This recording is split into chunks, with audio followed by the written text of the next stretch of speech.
some of the high points. I mean, we all need a little optimism in our life. So as I watch this one, AB, I'll give you the honors of kicking things off, but let's run through three studs. Give me your first one after the Patriots fall to the Raiders yesterday in the opener. I love doing the studs. So my first stud is Harold Hallelujah Landry. All right. This is exactly what you'd hope for in the free agent, team captain, and really led the way for this defense. 2.5 sacks, 4 QB hits, and he came up big with the sack in the first quarter that led to the interception. And it's those plays that are momentum builders. Yes, and it helps that you get on the stat sheet as well, but I think that is something that the Patriots lacked, complementary football, but the defense was able to do it on their side, especially in that first half. And he said after the game, you could see a glimpse of our dominant play within the unit, and really because of him, right? Like, he was the guy who set it off. And so I think the Patriots got a home run in this player. And what else would you expect from the Boston College product, Jade? I love it. I love it. Little shout out to the alma mater there, right? Got to get it in when you can. A la Mike Vrabel in The Ohio State University. Mine are in no particular order. He was on my list too, so I'll just follow your lead here. I did have it as like a Harold Landry, Milton Williams combo because I really thought they worked well in tandem yesterday. Of course, he was the one who had the 2.5 sacks. He also had 7 pressures. So did Milton Williams, and I think that's so significant that they were working well together, that we saw them, getting pressure, of course, on Geno Smith, who still, went off in this game for sure. But look, I think that this is what you want to see, right? Like you want to see this type of beginning for those two guys as they come in and get things started with the Patriots. Number 2 here on my list, we'll take turns. I'll go Kayshon Boutte here. I thought he was a bright spot in this offense. He was all over the place, making plays in different ways out there. Finished 6 catches, 103 yards.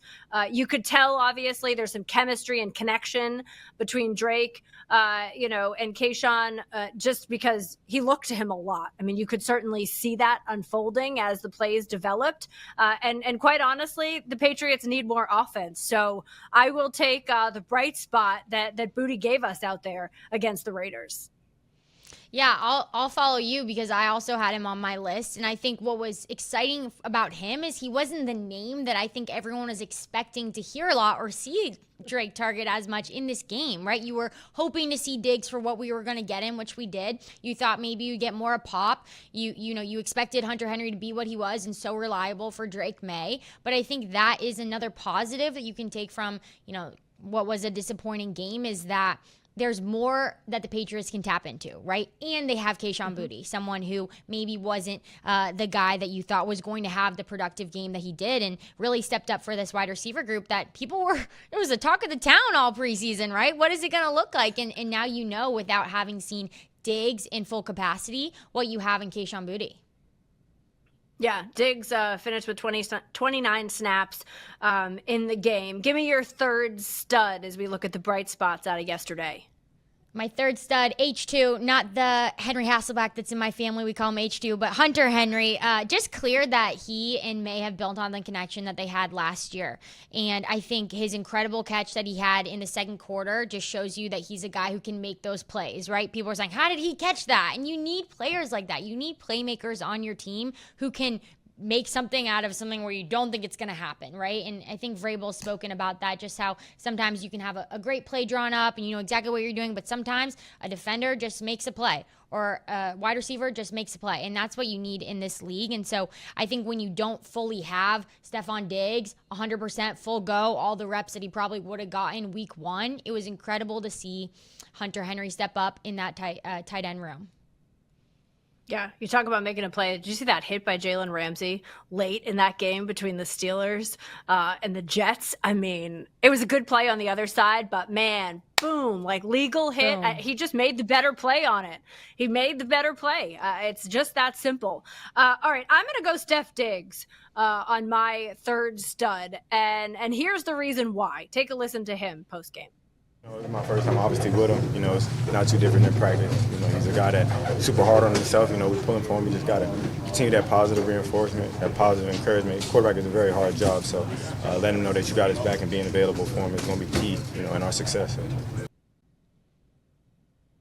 That right there, I think, is so important, right? Quarterback is a hard job, and him knowing that I'm here for him and I'm going to help him and do what I can is key. He's 100% right. I mean, Drake Maye has to have confidence in the guys in the wide receiver room, in the tight end room, in the running back room, in the line, the O-line room, because that is the only way that this team is going to gel together, be cohesive, and find ways to progress. So I will give him a stud star, just for being out there and for saying, I got to be there for him.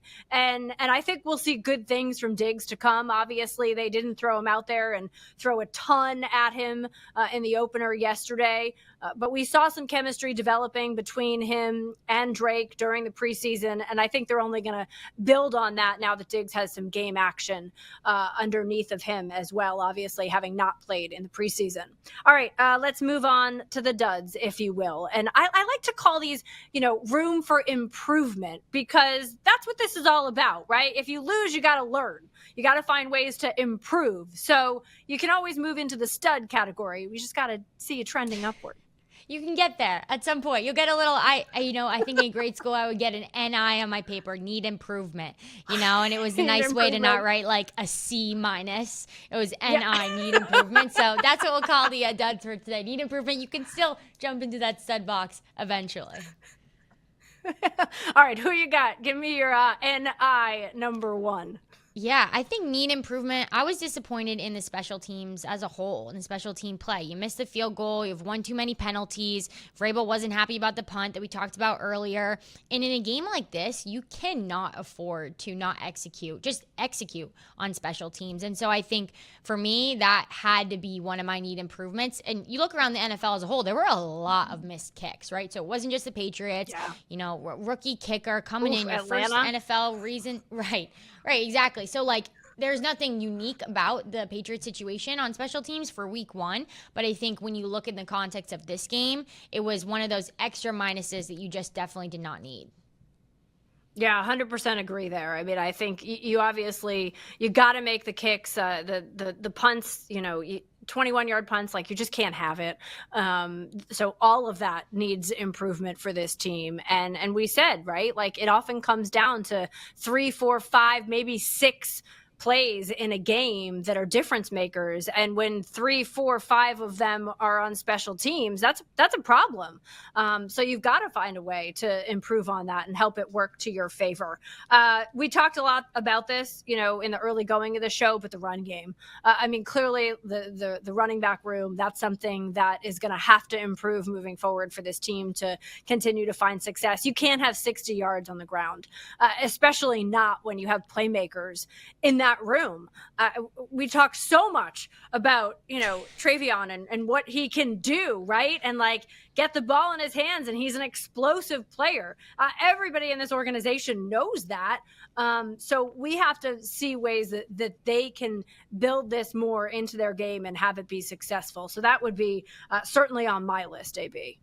Yeah, I was right there with you for the run game being on my list. And you got to imagine that the running back room is sitting there did that really happen? Did that really happen? Or they're understand that it happened, and they're just little do the Dolphins know, what we're coming with, because nobody's seen it in the regular season. It's crazy, right? It's all we were talking about. It's all the Patriots were really talking about too, and just how excited they were to get Travion Henderson, their home run hitter, into space. And you really didn't see that. And so I think that's what, yes, it's upsetting, but clearly, and Vrabel even said it, we listened to it, he didn't feel confident in their effectiveness to run the ball. So they shut it off completely.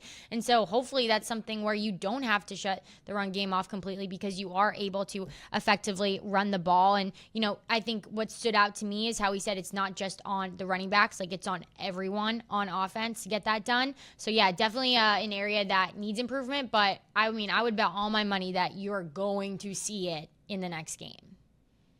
Yeah. And obviously it's game situation too, right? It's a lot easier to get out there and run the football when you're converting first downs and finding a way to move down the field, and you're not behind in the game and trying to play catch up, and therefore, hanging back in the pocket and passing the ball. Like, that's not going to be the recipe for success. And we saw a lot of that in the second half yesterday. I will go with the passing defense for number 2 here. I mean, Geno, look, we've seen him and Pete Carroll work well together. He was the comeback player of the year out there in Seattle, and they've, moved on to the Raiders. But, 362 yards, 9 pass plays of 20 plus yards down the field. You just can't be giving up those types of plays over and over and over again in a game. So clearly there will be a focus, on shoring up the passing defense and finding a way to have it build together with the run defense. Yeah, and multiple guys too, right, on that Raiders offense, and Bowers even, getting hurt in that game as well. And clearly they were like, we're good.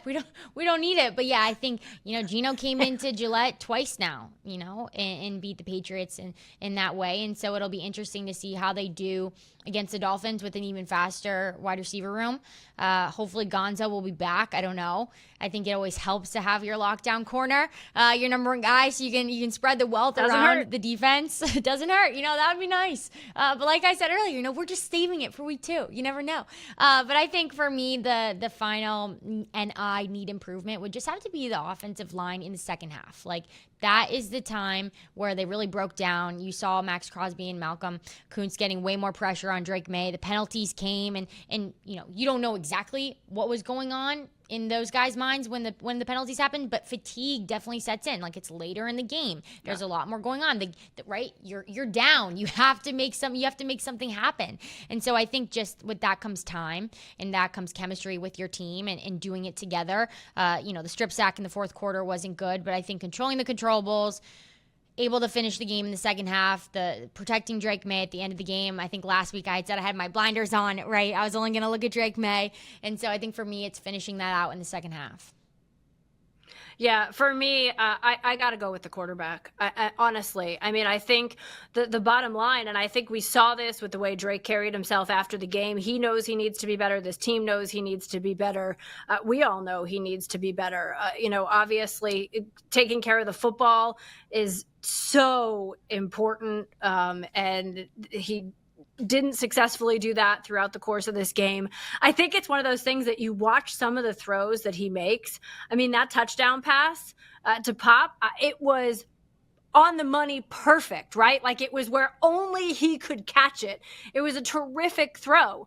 But then you have others that seem far easier than that pass, and they sail high in this game, or it's just like that indecisiveness gets him. And I think we heard Mike Vrabel, he talked about this a little bit, on the radio this morning on the Greg Hill show, and he was like, he wants to be perfect. And the reality is, it's like he's right. Like, the head coach is 100% right in the sense of it's not about being perfect. It's just about being precise, and it's about being consistent. And I think that's what this coaching staff wants to see out of Drake Maye more than anything else. They just want to see him be precise with his passing. They want to see him be consistent in his decision making, because that's going to benefit this entire team, if he is able to take strides and do just that.